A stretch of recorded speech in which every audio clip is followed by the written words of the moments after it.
मतलब मजाक उड़ा रहे थे। तो मैंने कहा यार अब उनकी कामयाबी तुम लोग देखो, तुम लोग पिछले पास्ट में देखो उन्होंने कितनी मेहनत की, और मुझे अब पता चला कि नारियल के पेड़ की मदद से।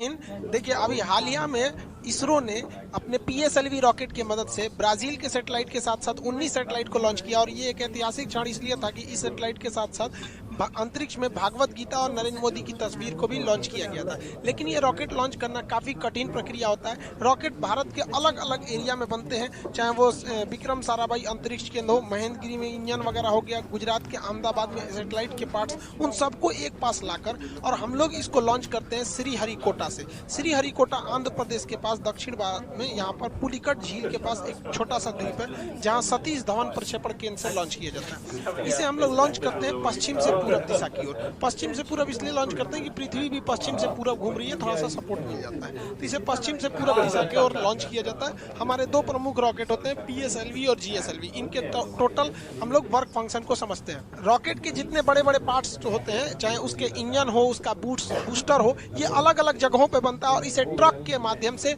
हम लोग श्रीहरिकोटा ले आके एक जगह लॉन्च पैड पर रखते हैं, फिर इसे असेंबल किया जाता है। रॉकेट जो होता है कई टुकड़ों में होता है, इसे एक खड़ा असेंबल करने में बहुत टाइम लगता है। ये कई फीट 5-6 मंजिला इमारत के बराबर होता है। छोटा तो होता नहीं, आप इसे एक साथ रख सकते हैं। जैसे हम बात करें, ये रॉकेट के सपोज करिए कि ये टुकड़े हैं, इन्हें हमें एक के ऊपर एक जोड़ना है, तो हम यहाँ आराम से आप देख सकते हैं कि इसमें हम जोड़ दिए, तो हमारा हाथ यहाँ तक पहुंच गया तब ना जोड़ दिए। अगर ये 20 फीट का ऊंचा रहता, हमसे भी ऊंचा, तो नहीं जोड़ पाते। यही प्रॉब्लम हो जाता है इसरो के सैटेलाइट रॉकेट्स के साथ। इन रॉकेट को कई टुकड़ों में लाया जाता है और यहाँ रख के क्रेन के मदद से खींचा जाता है। क्रेन की मदद से इसे उठा के और फिर इसे असेंबल किया जाता है। एक एक पार्ट, जहाँ आपको 4 पार्ट दिख रहा है, 1 2 3 4, ये तो ऊपर वाला पेलोड है, तो इसको भी आप 5वां पार्ट मान सकते हैं। तो एक एक पार्ट को इस तरह से क्रेन के मदद से रखा जाता है। पहला पार्ट रखने में तो दिक्कत नहीं होता है क्योंकि हाइट कम ही रहती है, लेकिन जैसे जैसे ये ऊपर जाता है वहां तक इंजीनियर को पहुंचना, वहां से नट बोल्ट को कसना, पूरा सीधा रखना, हर चीज को जांच करना काफी दिक्कत होती है। इसलिए इसका जो असेंबली वाला यूनिट होता है ये काफी सोफिस्टिकेटेड, एकदम अत्याधुनिक होता है। जैसे यहाँ देखेंगे तो एक पार्ट को रख दिया गया है। अब यहाँ देखिएगा, यहाँ पर एक छत बना दिया गया, वो टेम्पोररी होता है, इस तरह से गिरा दीजिएगा तो ये आके गिर जाता है। अब यहाँ वाले पे इंजीनियर वगैरह अपना यहाँ पे खड़े होकर देख सकते हैं, फिर यहाँ हो सकता है। अब ये वाला जो सेकंड पार्ट जा रहा है, इसे क्रेन से खींच के इसके ऊपर रखा जाएगा। जैसे देखिए, ये फर्स्ट वाला पार्ट यहाँ रख दिया गया, इसमें से इंजीनियर हट गए। अब देखिए यहाँ पर ये लोग यहाँ पर अपना वर्क कर रहे हैं। जब ये हो जाएगा तो ये वाले छत को खोल दिया जाएगा, फिर इस छत को यहाँ पर ऐसे नीचे गिरा दिया जाएगा ताकि वो लोग काम कर सके। ये असेंबली यूनिट होती है, कई फ्लोर बाई फ्लोर होती है जिसमें जोड़ा जाता है। जैसे ये देखिए, यहाँ आपको दिख रहा होगा रॉकेट का एक नीचे वाला पार्ट है। कैसे? जैसे ये रॉकेट ऊपर में भी भूरा है, नीचे में भी ब्राउन कलर का है, तो ये ब्राउन वाला दिख रहा है, ये सेकंड पार्ट, एक पार्ट है जो उसके नीचे है। और ये जो फ्लोर बना है ये टेम्पोररी फ्लोर है, परमानेंट फ्लोर नहीं है, छत नहीं है। अब इसके ऊपर इसको रखा जाएगा क्रेन के मदद से, फिर ये लोग इसको अच्छे से जॉइंट करेंगे, फिर इसके ऊपर एक और पार्ट को रखा जाएगा। इस तरह से देखिए, एक यहाँ पार्ट है, यहाँ है, यहाँ है, यहाँ है, ऐसे करते करते जोड़ा जाता है।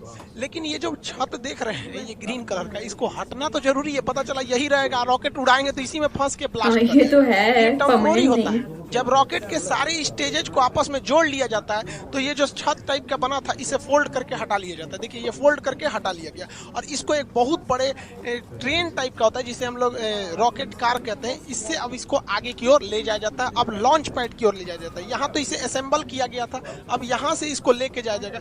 ये था आपका असेंबली रूम। ये देखिए, ये सारे छत के पार्ट्स थे, अलग अलग थे, ये ऐसे खुल गए हैं। अब इसको इसी के मदद से लाया जाएगा। इसके अंदर ये असेंबल किया जा रहा था लेकिन वहाँ से लॉन्च नहीं किया जाएगा, इसके मदद से, इस कार की मदद से यहाँ लाके फिर इसमें इसको अटैच करके रखा जाएगा इस लॉन्च पैड में। इसरो के पास अभी फिलहाल में 2 लॉन्च पैड है।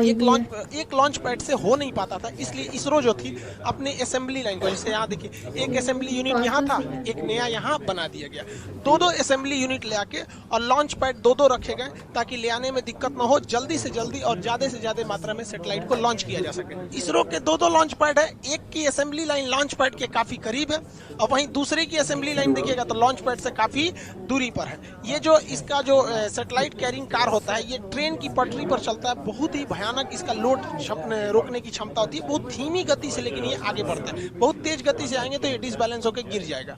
रॉकेट की एक सबसे बड़ी समस्या है कि जब ये उड़ता है तो इसके नीचे से इतना थ्रस्ट निकलता है, इतना आग निकलता है कि ये रॉकेट खुद ही जल जाएगा, इतना ज्यादा मात्रा में रहता है। इसलिए इसमें थ्रस्ट निकलने के लिए नीचे एक कैनाल बना दिया जाता है, गड्ढा, और यहाँ देखेंगे तो यहाँ आपको सुराख मिलेगा, छेद। तो इससे जब रॉकेट का जो आग निकलेगा वो नीचे चला जाएगा और ये इस साइड से आग निकलेगा। नहीं अगर ये छेद नहीं बनाएंगे या ये गड्ढा नहीं बनाएंगे तो यहीं पर इतना आग लग जाएगा कि लॉन्च पैड सहित यही जल सकता है। यहाँ देख सकते हैं आप आराम से कि इसमें जो सुराख था इसका जितना थ्रस्ट है इसमें गया और इस साइड से दोनों साइड से निकल रहा है। तो ये कैनाल बनाना जरूरी है, वरना ये अपने में थ्रस्ट करके मर जाएगा, वहां पे ब्लास्ट करके, मतलब ये खुद ही जल जाएगा।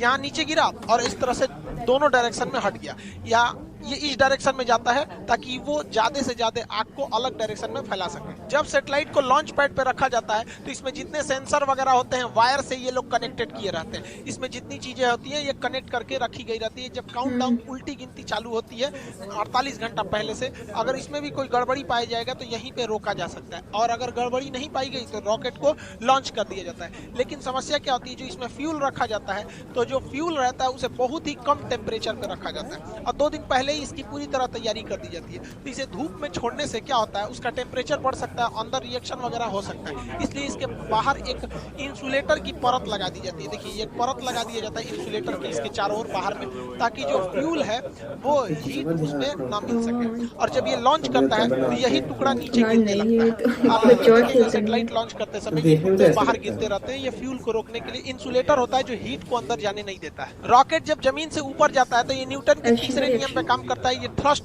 धकेलता है और ये ऊपर जाता है। लेकिन आपको पता है कि पृथ्वी का अपना गुरुत्वाकर्षण क्षमता होती है, ये किसी चीज को अपनी ओर खींचती है। आप पृथ्वी से जितना ज्यादा करीब रहेंगे वो उतना ज्यादा खींचेगा। इसलिए रॉकेट को सबसे ज्यादा ताकत की जरूरत होती है तब जब वो जमीन छोड़ रहा होता है, क्योंकि वो पृथ्वी के करीब है। आप पृथ्वी को छोड़ के ऊपर जाएंगे या नीचे जाएंगे, जी की वैल्यू घटती है। ये फिजिक्स के चैप्टर में पढ़ाए थे हम आपको, गुरुत्वाकर्षण वाले चैप्टर में। तो वहां पर यहाँ ज्यादा जरूरत है स्टार्टिंग पोजीशन पे। इसलिए रॉकेट का ये जो मेन इंजन होता है, ये मेन पार्ट, इसके अलावा इस साइड से छोटे छोटे और रॉकेट जोड़ दिए जाते हैं जिन्हें हम रॉकेट बूस्टर कहते हैं। ये 6 की संख्या में होते हैं बूस्टर। अब जो PSLV का बूस्टर है वो छोटा होता है और GSLV का बूस्टर बड़ा होता है। आगे समझाएंगे दोनों में अंतर क्या होता है। यहाँ देखिए ये बूस्टर है, ये बूस्टर, और ये मेन रॉकेट है ऊपर। बूस्टर जो होते हैं शुरुआत में एक्स्ट्रा पावर देते हैं ताकि ये पावर बहुत तेजी से उड़ सके, और आगे जाकर बूस्टर खुल जाते हैं। फिर एक एक पार्ट भी धीरे धीरे खुलते रहता है, लास्ट में तो सैटेलाइट ही पहुंचती है। रॉकेट के ये साइड वाले जो बूस्टर होते हैं, इसके अलावा रॉकेट का 4 स्टेज देखिए, पहला, दूसरा, तीसरा, चौथा। ये ऊपर वाला ये होता है, इसे पेलोड भरा होता है, इसी को हम लोग बोलते हैं प्रोटेक्टिव केसिंग। ये ढक्कन के समान होता है। इसी ऊपरी भाग में हम लोग सैटेलाइट को रख के या जिस चीज को लॉन्च करना है उसको इसमें रख के भेज देते हैं। अब देखिए ये ऊपर वाला जो सैटेलाइट केसिंग होती है, देखिए साइड साइड में ये हिस्सा है, इसी के अंदर हम लोग सैटेलाइट को रखे हैं। सैटेलाइट को रखने के बाद इसको जब ढक देते हैं तो ये पूरी तरह से बंद हो जाता है। जो रॉकेट का ऊपरी भाग देखते हैं ये खुला हुआ रहता था, यही वाला हिस्सा है। देखिए ये एक साइड में इधर खुला हुआ है, एक साइड में इधर खुला है, बीच में इसको बंद कर दिया जाता है। तो ये रॉकेट का बीच में बंद कर दिया गया। तो ये जो होता है उसका प्रोटेक्टिव केसिंग होता है, इसी के अंदर सारे रॉकेट को भरे हाँ, ये इस बार जैसे देखिए जैसे रॉकेट जाता है तो ये प्रोटेक्टिव केसिंग खुल जाता है, इसके अंदर सैटेलाइट होते हैं। इस बार वहाँ पे भागवत गीता और नरेंद्र मोदी का फोटो भी भेजा गया है। नरेंद्र मोदी का फोटो इसलिए भेजा गया कि जैसे ही मोदी जी 2014 में शपथ लिए थे तब भी उन्होंने सार्क की मीटिंग में कह दिया था कि इसरो सार्क देशों के लिए एक सैटेलाइट लॉन्च करेगी। पाकिस्तान बाद में उसमें से अलग हो गया। तो मोदी जी की विजनरी में इसरो का काफी ज्यादा योगदान रहा, मतलब वो इस साइंटिफिक चीजों को काफी आगे बढ़ाते हैं। इसलिए इसरो ने इनकी तस्वीर को अंतरिक्ष में भी भेजा था। और भागवत गीता को तो शांति का एक संदेश के रूप में, कि भागवत गीता एक तरह का क्या है, मतलब कई तरह के जो सांसारिक सवाल होते हैं उनका एक उसमें जवाब एक तरह से कर लिए। जैसे मान के चलिए कुछ लोग कहते हैं कि हमारा जीवन बहुत कष्टमय हो गया है, भाग साथ नहीं दे रहा है, नसीब साथ दे रहा है। उन लोगों को कहते हैं कि भाई साहब कभी फुर्सत मिले ना तो भागवत गीता में कर्ण की जीवनी पढ़ लीजिए। बेचारा जब से पैदा हुआ और जब तक मृत सैया पर भी लेटा था तो भी अपना दांत तोड़ के वो दम दे दिया था। तो जो लोग को लगता है कि मेरा नसीब खराब है तो एक बार कर्ण का देखिएगा, फिर समझ में आएगा आपका दुख कितना बड़ा और कितना छोटा है। खैर अपने टॉपिक पे आते हैं। इस बार 28 फरवरी 2021 को इसरो ने लॉन्च किया, तो अपने साथ टोटल 19 सैटेलाइट को लॉन्च किया गया था। इसमें एक ब्राजील का बना हुआ वहां पर एमेजोनिया 1 नाम का सैटेलाइट था जो काफी महत्वपूर्ण था। इसे PSLV C-51 रॉकेट से छोड़ा गया। इस रॉकेट का नाम याद रखिएगा क्योंकि इसके मदद से भागवत गीता और मोदी जी का फोटो भेजा गया है, तो ये थोड़ा इंपॉर्टेंट हो सकता है। ये PSLV की 53वीं सक्सेसफुल मिशन थी। एमेजोनिया 1 ब्राजील का जो सैटेलाइट है ये पूरी तरह से ब्राजील के जंगलों पर नजर रखेगा। ब्राजील का जो जंगल होता है ये वर्षा वन होते हैं, ये टोटल दुनिया का 20% ऑक्सीजन यहीं से निकल जाता है। इतने घने जंगल होते हैं कि इसके अंदर कई बार जंगल का ऐसा एरिया है जहां सूरज की रोशनी नहीं पहुंच पाती, इतने जंगल है। लेकिन इन जंगलों की दो समस्या है। एक, इन जंगलों में बड़ी तेज आग लग जाता है जिससे जंगल खत्म होने लगते हैं, और दूसरा यह क्या है कि यहाँ पे पेड़ों की कटाई बहुत भयानक चल रही है। पेड़ों की कटाई तो भाई साहब पूरी दुनिया में चल रही है, हर जगह पेड़ काटे जा रहे हैं, और जिस रफ्तार से पेड़ों की कटाई चल रही है वह दूर नहीं जब हरियाली के नाम पर केवल लड़कियां बच जाएंगी। तो इसके लिए जो ब्राजील है वो एमेजोनिया 1 नाम का सैटेलाइट लॉन्च कर रहा है ताकि वो अपने जंगलों पर नजर रख सके। दुनिया का फेफड़ा कहा जाता है ब्राजील के जंगलों। इसमें 19 सैटेलाइट थे जिसमें एक एमेजोनिया 1, दूसरा महत्वपूर्ण था सिंधु नेत्र। ये भारत ने छोड़ा था। ये समुद्री क्षेत्र पर निगरानी के लिए किया गया क्योंकि घुसपैठ वगैरह न हो। आप याद कीजिए अजमल कसाब जैसे जो घुसपैठ हुए थे छोटे मोटे जहाजों से, इस वजह से वो समुद्री एरिया में किसी भी संदिग्ध जहाजों पर इस सैटेलाइट से नजर रखा जा सकता है, क्योंकि वो जो टेररिस्ट वगैरह जो घुसते हैं या स्मगलर जो ड्रग्स वगैरह का करते हैं उन्हें लगता है कि नहीं यहाँ से तो कोई मतलब नौसेना की जहाज नहीं है, तो कितना बेहतरीन कोऑर्डिनेशन हो जाएगा। जैसे मान के चलिए नौसेना ने कहा कि भैया इस एरिया में मेरी जहाज नहीं है, तो सैटेलाइट से उस एरिया पे ज्यादा नजर रखा जाएगा, और जिस एरिया में नौसेना अभी पेट्रोलिंग पे है तो उस एरिया की सैटेलाइट पे उतना फोकस नहीं किया जाएगा। देखिए इसरो जो है इंडियन स्पेस रिसर्च ऑर्गेनाइजेशन, इसका काम केवल है कि रॉकेट बनाओ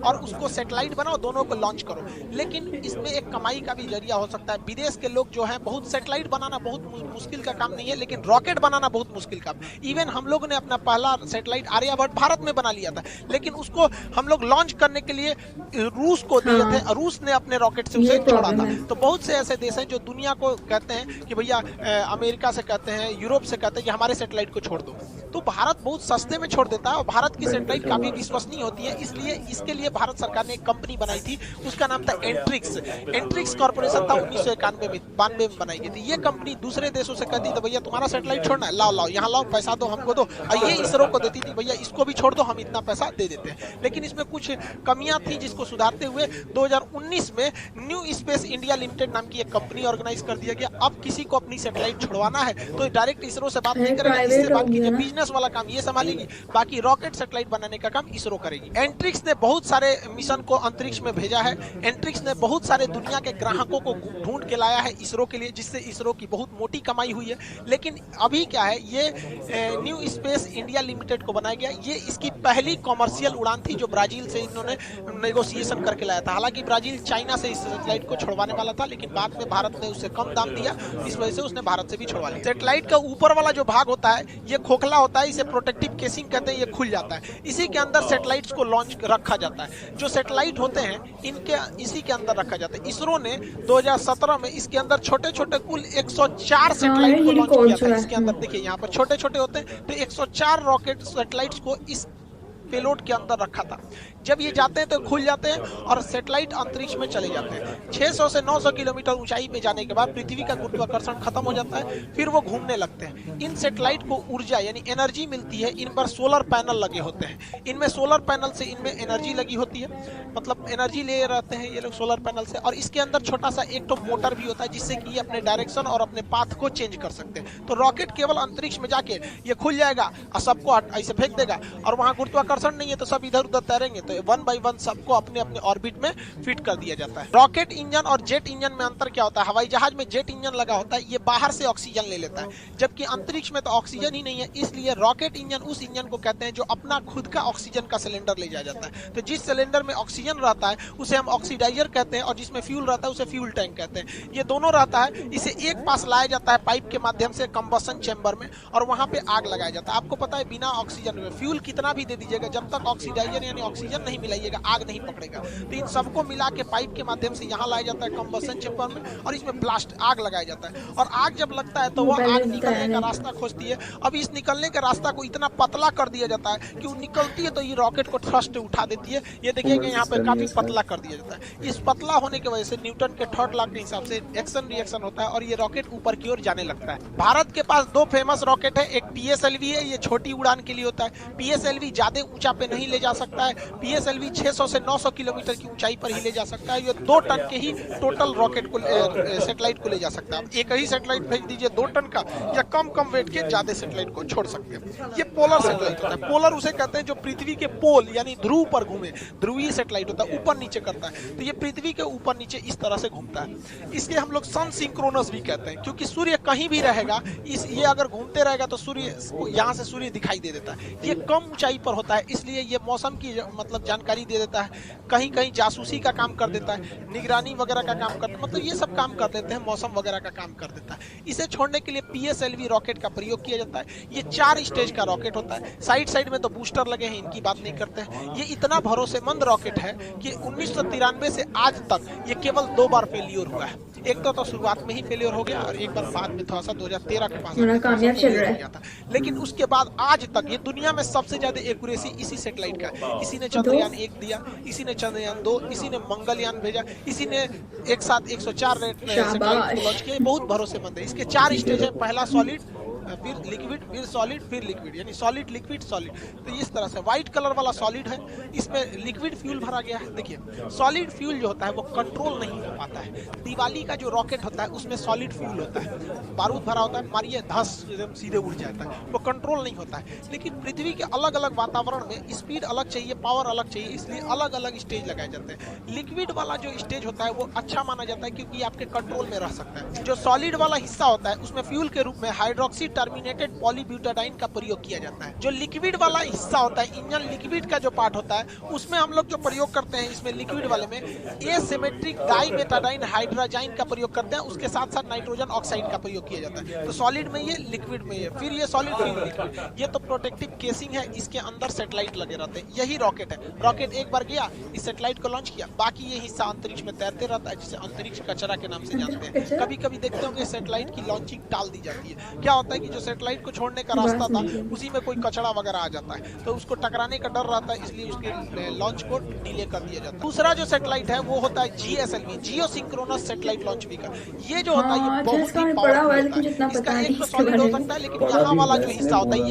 ये इसमें क्रायोनिक इंजन होता है। ये बहुत ही टफ टेक्नोलॉजी है क्रायोनिक इंजन। इस पर अलग वीडियो बनाएंगे, क्रायोनिक इंजन पे समझा देंगे। ये सैटेलाइट पोलर की तरह ऊपर नीचे नहीं घूमता है, बल्कि ये इस डायरेक्शन में घूमता है। पोलर सैटेलाइट जो था वो केवल 600 से 900 किलोमीटर की ऊंचाई पे घूम रहा था, ये 36,000 किलोमीटर की ऊंचाई पर घूमता है। और इसकी खासियत क्या होती है, जब कोई चीज पृथ्वी से 36,000 किलोमीटर की दूरी पे कर देंगे तो इसको पृथ्वी का चक्कर लगाने में उतना ही समय लगेगा जितना पृथ्वी अपना एक चक्कर लगाने में कर दे, यानी ये पृथ्वी के साथ साथ घूमने लगेगा। यानी अगर आपने किसी सैटेलाइट को इस कक्षा में भेजा है और इसको सेंटर्ड कर दिए कि दिल्ली पर घूमे, तो जितना तेजी से पृथ्वी घूमेगी, यानी पृथ्वी 24 घंटे में एक चक्कर लगाती है, तो ये जियो सिंक्रोनस सैटेलाइट भी 24 घंटे में एक चक्कर लगाते हैं। यानी अगर इसको भेजने के टाइम आप इसे जिस शहर के ऊपर सेट कीजिएगा, ये हमेशा उसी शहर के ऊपर अपनी नजर गड़ाए रखेगा। इसलिए ये मिलिट्री के यूज में बहुत ज्यादा आ जाता है, लेकिन ये काफी दूरी पर होता है। इसको छोड़ने वाला रॉकेट भी खतरनाक होता है, GSLV, geosynchronous satellite launch vehicle. Bharat के पास दुनिया के सबसे आधुनिकतम सैटेलाइट लॉन्च व्हीकल है। सैटेलाइट भी है हमारे पास, PSLV है छोटी उड़ान के लिए, और ये बाहुबली है GSLV, ये दुनिया में सबसे खतरनाक अभी है। आज इसरो का लोहा पूरी दुनिया मानती है, जबकि इसी इसरो के ऊपर एक वक्त था जब दुनिया हंसती थी, जब इसरो के वैज्ञानिक जो थे वो साइकिल पे अपने रॉकेट को ले गए थे। ये नारियल के पेड़ में बांध के रॉकेट उड़ाए थे। इनके पास आज की तरह इतनी बड़ी क्षमता नहीं थी। तब रूस, अमेरिका, ब्रिटेन और यूरोप जैसे देश भारत को देखकर हंसते थे और ये कहते थे कि ये दुनिया का एकमात्र देश है जो बैलगाड़ी से सैटेलाइट को लॉन्च करता है। भाई साहब, हम हिंदुस्तानी हैं, ठान लेते हैं ना तो पहाड़ चीर देते हैं। ये अंतरिक्ष क्या चीज होता है यहाँ पर, इसलिए कभी भी भारतीयों को अंडर एस्टिमेट नहीं करना चाहिए। यहाँ किसी का एक बार अगर ये लोगों ने चैलेंज ले लिया ना, फिर ये कुछ भी कर सकते हैं। हमें नाज है अपने इसरो के साइंटिस्ट के ऊपर। हम यही उम्मीद करते हैं कि दिन दुनी इसरो और आगे बढ़ते जाए ताकि हम भारतीयों का सीना गर्व से चौड़ा हो सके। ये बात बिल्कुल सच है कि इसरो की जितनी तारीफ की जाए, और जहाँ पर बात थी ना साइकिल की, तो फर्दर मजाक उड़ा रहे थे, तो मैंने कहा यार अब उनकी कामयाबी तुम लोग देखो, तुम लोग पिछली पास्ट में देखो कितनी मेहनत की, और मुझे अब पता चला कि नारियल के पेड़ की मदद से। गाइज, आपको यह मैसअप रिएक्शन का वीडियो कैसा लगा, अपने थॉट को नीचे वीडियो के कमेंट में जरूर बताइएगा। वीडियो पसंद आई हो तो वीडियो को लाइक जरूर कर दीजिएगा। चैनल पे नए हैं तो चैनल को सब्सक्राइब जरूर कर लीजिएगा। तो थैंक यू, मिलते हैं नेक्स्ट वीडियो में।